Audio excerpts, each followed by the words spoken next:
Hello, everybody. This is Matthew Rathman, and we're going to chat for a couple minutes about mastering your biography. This is a really important part of your business, letting people know who you are.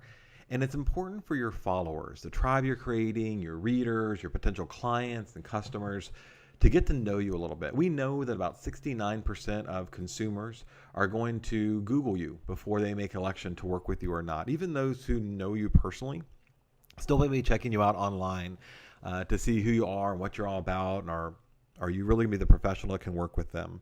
So this is a pretty important thing to get your messaging across for those consumers. And in a world where content marketing rules, it's going to be important for you to have a meaningful and engaging bio that defines who you are. But first, we have to start with defining who they are, who your audience is, because it is about them. And so we look at personas. So it's important for you to understand that we have a pretty broad range of consumers in most of our marketplaces now. And NAR's profile or generational profile of buyers and sellers shows us that there's a pretty equal distribution of baby boomers, Gen X, and Gen Y across our active marketings, with maybe a higher emphasis right now or a higher percentage of consumers being in that Gen X group. Now, we get trapped in this market of me, and we think that our friends, our family think as we do, and that they may be the same type of consumers, and you personally may never consider to go look at someone's LinkedIn or Facebook or webpage bio, but your consumer does, especially that Gen X or Gen Y group.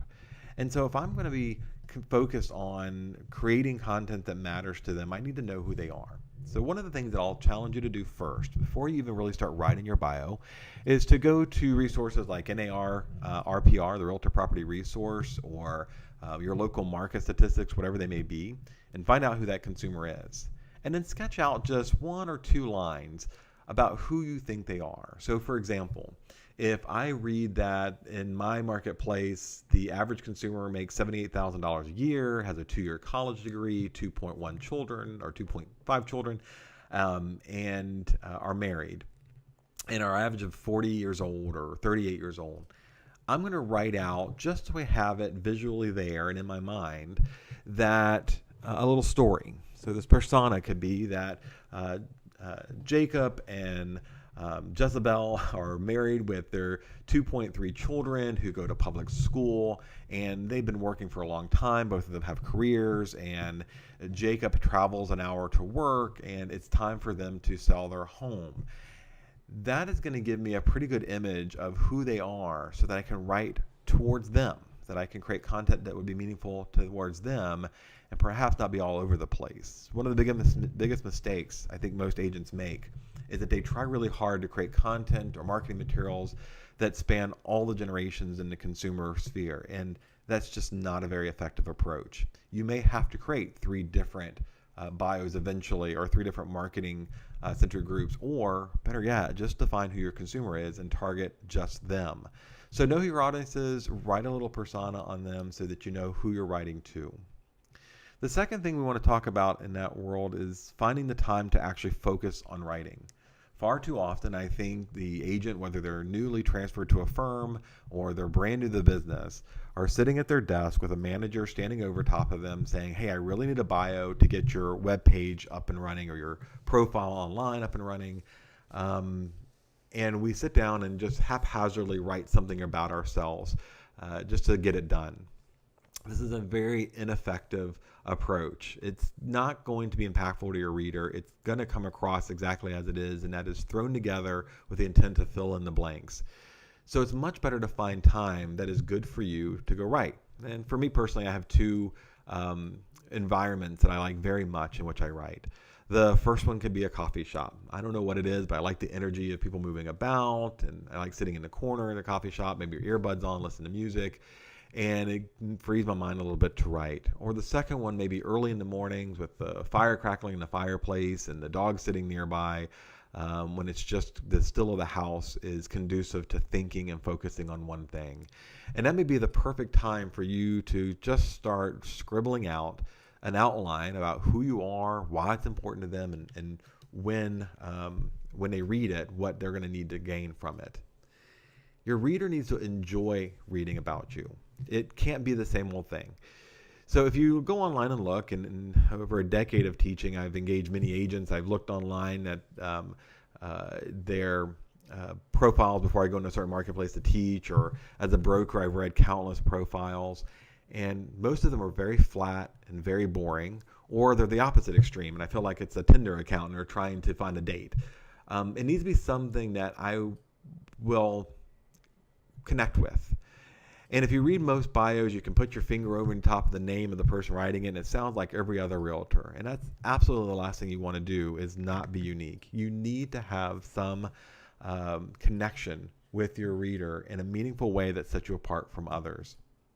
Tell them a story, but tell them your story from their point of view. What matters to them is going to be the most important part of that story. And you can ramble off a bunch of acronyms or how many years you've been XYZ producer. And recently I read a bio that said this person had been a lifetime producer. I don't even know what that means, and I certainly don't think the consumer knows or cares. And most of them are fairly cynical, especially in the Gen X and Gen Y world, and are going to find that a pretty obnoxious tagline if that's all you have to offer them. So it's going to be important to make sure you tell your story, but with their point of view. Why does it matter? Why do they benefit? And answer some questions about yourself. Who are you? Why would they choose you? How are you unique in this space? And what one or two things could they actually connect with? So who are you? Your name, of course, is going to be important, but what we're really talking about here is what personality traits do you have that you can bring to them as their advocate to help in this process? Why would they choose you, and why are you different than other people? But that connection part is the most important there. Are you a dog person, or are you a local person who is engaged in SPCA or family, or whatever you're doing outside of just being an agent? These are important questions to them. While you're writing, remember that Google is also reading this. So some of the things that you're maybe putting in there need to be keywords. You may want to use the city and state you're marketing in. And I know I get pushback from agents sometimes that say, I serve multiple counties or regions. I don't want to be boxed into just one. Well, when someone goes to Google, they're searching for real estate agents in Fredericksburg, Virginia, or Stafford, or Prince William, or just even Virginia.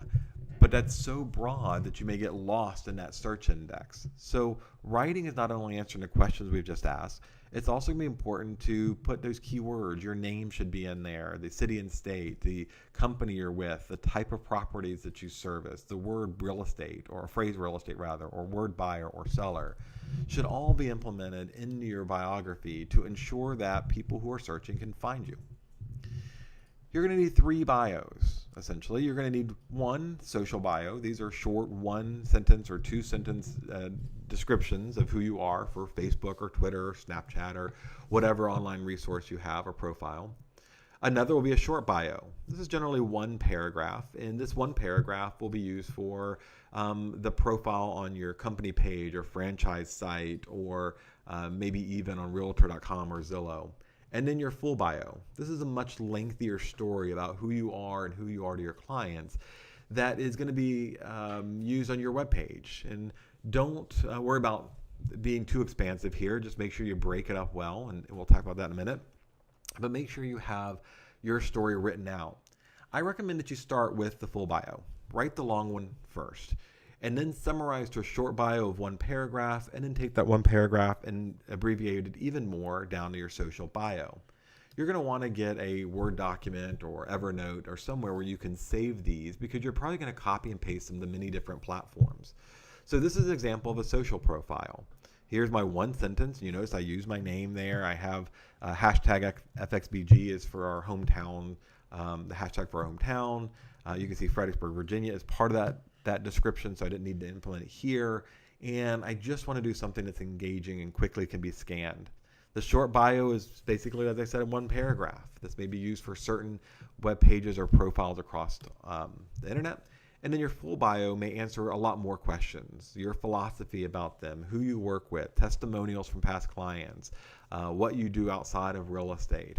And this is often going to be a page on your primary website.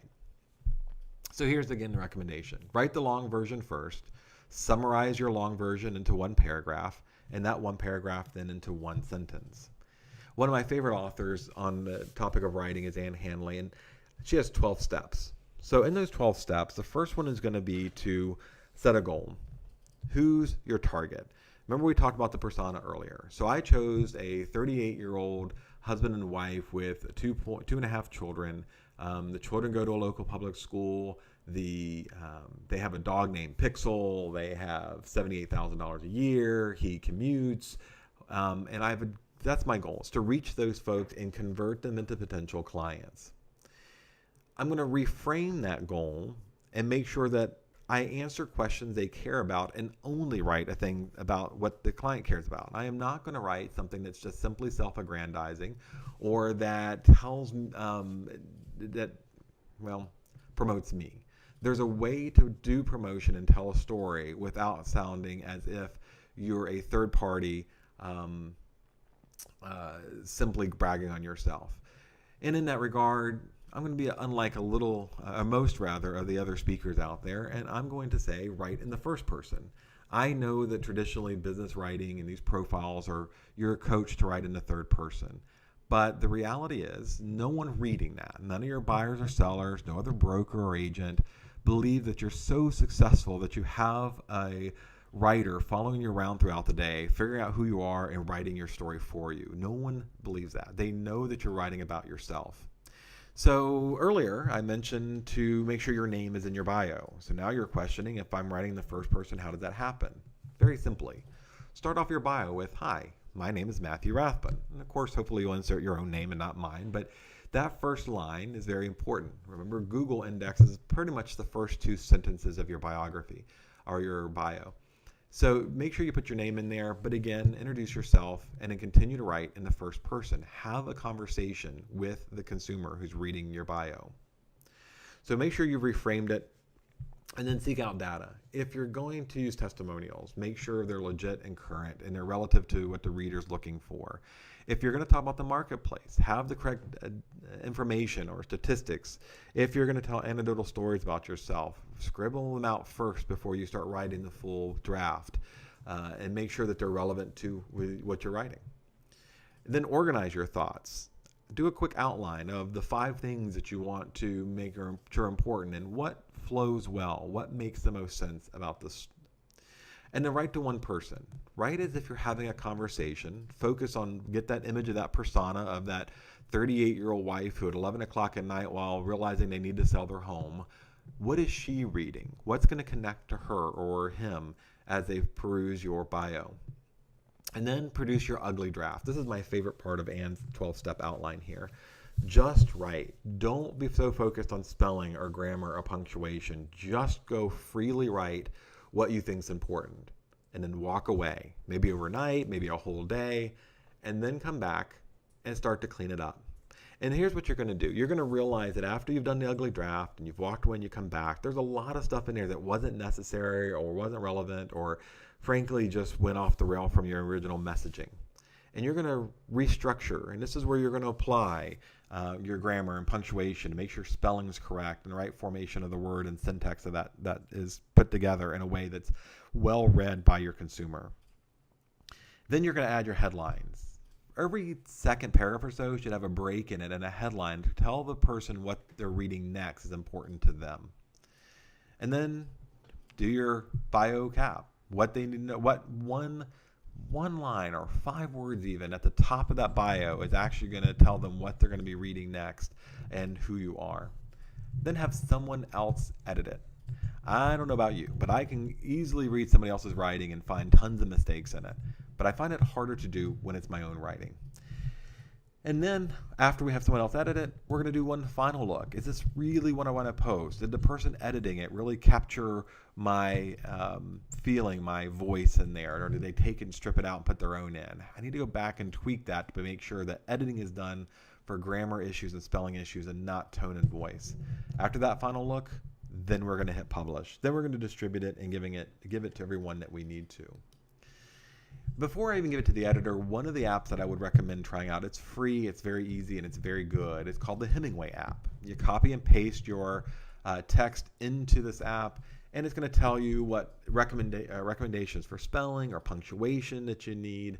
And also on the right-hand side, you'll see it gives you a readability score. Typically, we want 6th, 7th, or 8th grade reading level for most consumers out there. Sad truth, but it's If you overwhelm them, if you use the words that are too large, or you use very rarely used words, antiquated language, it may be harder to read. So Hemingway app will tell you not only your grammar, not only your spelling issues, but also what grade level reader you want. And it'll give you some recommendations on how to clean it up if you're a little ahead of yourself. So those are some tools to help you quickly put together your bio, and then make sure that you post your bio everywhere it needs to be. So your franchise website, your company website, your social media profiles, Zillow and Realtor.com would all be the first places I would make sure you've got what you need. At this point, whether you're assuming that you're starting out, either again transferring to a new firm or a new agent, stick with the one solid bio. But over the next year, within 6 months, you're going to want to have unique stories for each of those platforms. Your reader on Zillow or Realtor is going to be different than one going to your website. You may want to primarily reach out to sellers. On your website, you have a story about helping sellers. But Zillow and Realtor are going to be primarily buyer driven. So now you're going to want to refocus on the buyer, or rewrite your persona so you can restructure your bio to reach out to who's actually using those sites.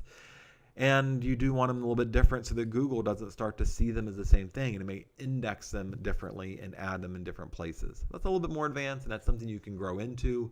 For now, you just want to make sure you have good, solid, well-written bios with good readership on all those other platforms. And keep them fresh. About every 18 months to 2 years, you're going to want to rewrite all over again and put them in all those places. And last but not least, don't forget your disclosures. Every state has different regulations, but for most of them, they're fairly consistent.